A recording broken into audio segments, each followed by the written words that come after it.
ગારિયાધારની પાવન ધરતીના સંત બાલમરામ બાપા અને ગોહિલવાડના શૂરવીરોને નમન કરું છું।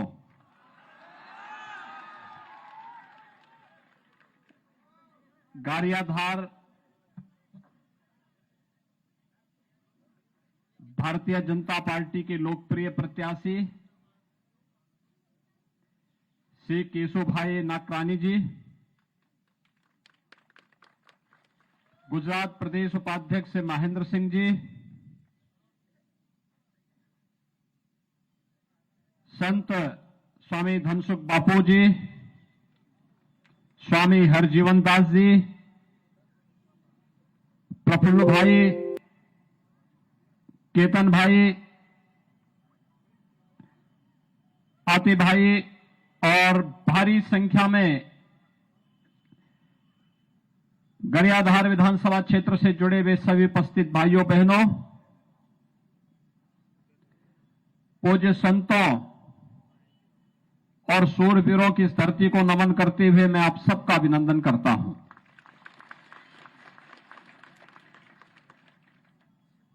भाइयों बहनों, गुजरात की धरती बड़ी महान धरती है।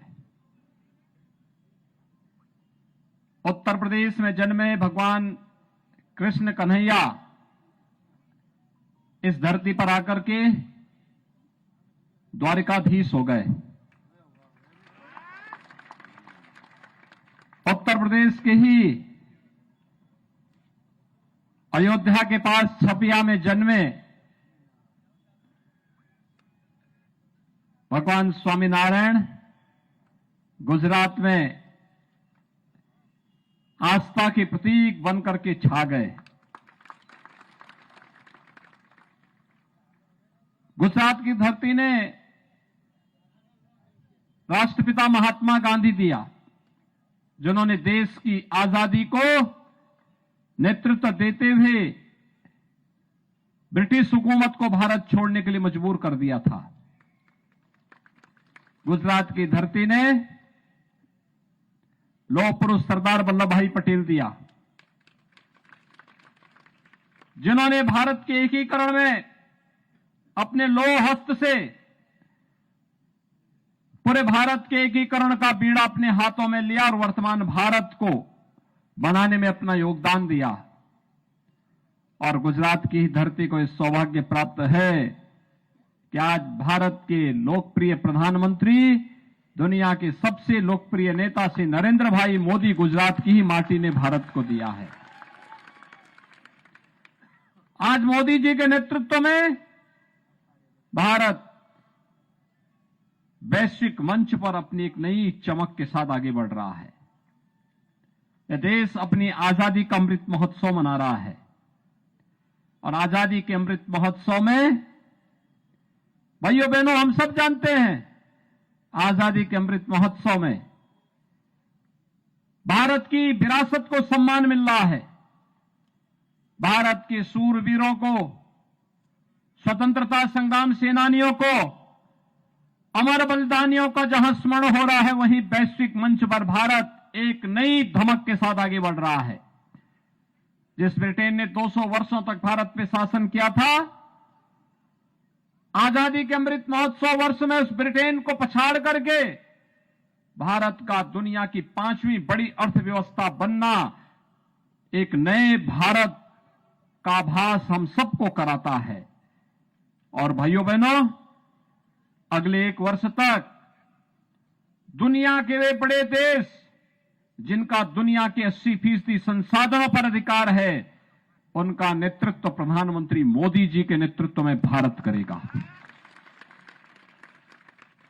वैश्विक मंच पर भारत की प्रतिष्ठा बढ़ी है तो भारत की सीमाएं भी सुरक्षित हुई है। आज कोई दुश्मन भारत की तरफ टेढ़ी नजरों से देख नहीं सकता, भारत की सुरक्षा में सेंध नहीं लगा सकता, भारत के अंदर आतंकवाद नहीं भड़का सकता, भारत के अंदर निर्दोष नागरिकों की हत्या नहीं कर सकता है। अन्यथा जब मर्जी आती तब भारत के अंदर विस्फोट होते थे।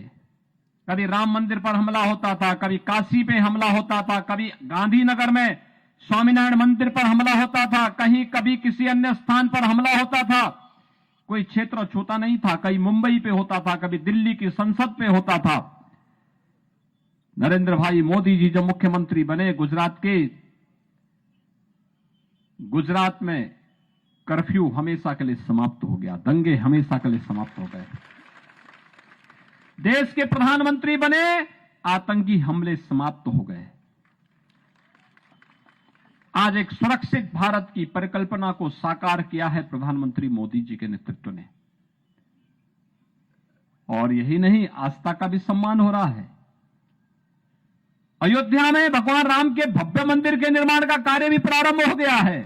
500 वर्षों से इंतजार था अयोध्या में राम मंदिर का। आज भाइयों बहनों, अयोध्या में भगवान राम का भव्य मंदिर का निर्माण हो रहा है। अगले वर्ष 2023 में जब भगवान राम का भव्य मंदिर बनेगा, रामलला विराजमान होंगे, अयोध्या में भगवान राम का भव्य मंदिर भारत के राष्ट्र मंदिर के गौरव का प्रतीक होगा। काशी में काशी विश्वनाथ धाम बन गया है। उज्जैन में काल का महालोक बनकर के तैयार हो गया है। उत्तराखंड में केदारपुरी और बद्रीनाथ धाम संवर रहे हैं। सोमनाथ मंदिर के पुनरुद्धार का कार्य जोर शोर से चल रहा है। माता अंबा का धाम फिर से सुशोभित हो रहा है और द्वारिका धाम भी अब संवर रहा है, सज रहा है। यही तो नया भारत है। आस्था का भी सम्मान, हर नागरिक को सुरक्षा का एहसास, हर नागरिक के जीवन में सम्मान का भाव, किसानों को किसान सम्मान निधि मिलना,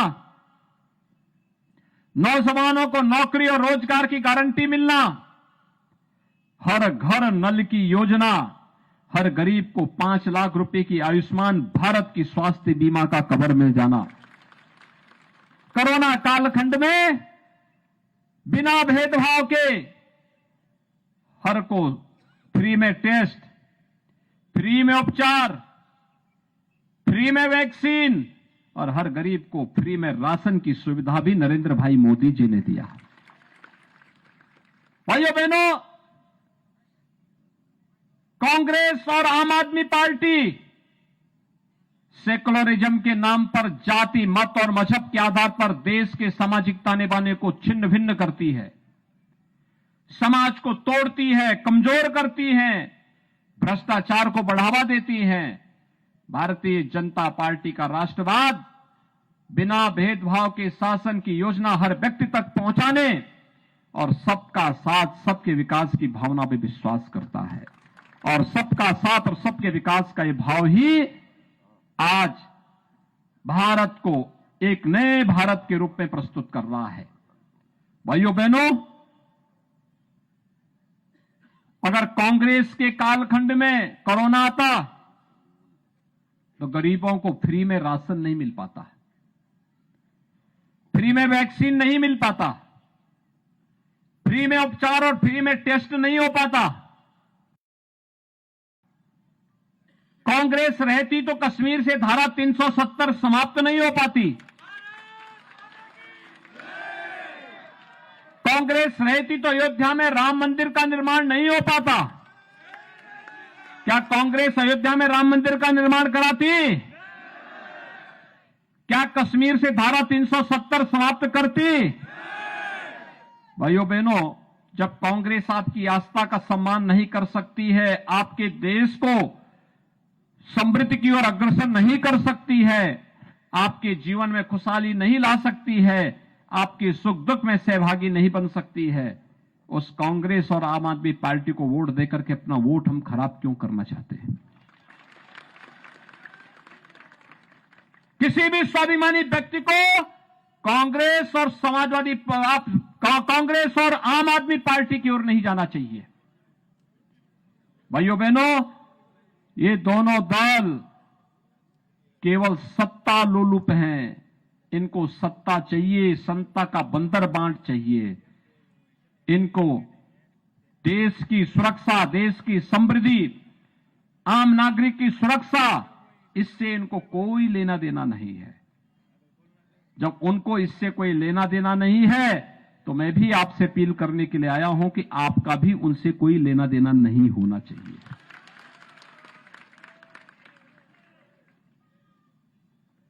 आप सब मेरी बात से सहमत हैं? आप सब इस बात को मानते हैं? आप इस बात को मानते हैं कि भारतीय जनता पार्टी ही सुरक्षा देगी? भारतीय जनता पार्टी ने दिया है और देगी भी। भारतीय जनता पार्टी ने समृद्धि लाई है और समृद्धि लाएगी भी। भारतीय जनता पार्टी प्रधानमंत्री मोदी जी के नेतृत्व में और गुजरात में श्री भूपेंद्र भाई पटेल के नेतृत्व में प्रदेश और देश को एक नई विकास की ऊंचाइयों की ओर ले जा रहा है। और इसीलिए मैं आप सबसे अपील करने के लिए आया हूं कि भारतीय जनता पार्टी ने श्री केशव भाई नाकरानी को अपना प्रत्याशी फिर से बना करके आपके बीच भेजा है। सो आप बढ़ा, भाजपा ने भव्य जीत आपसो,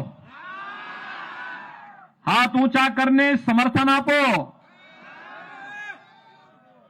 मेरे साथ बोलेंगे, भारत माता की, भारत माता की, भारत माता की जय श्री राम, जय जय श्री राम, जय जय श्री राम।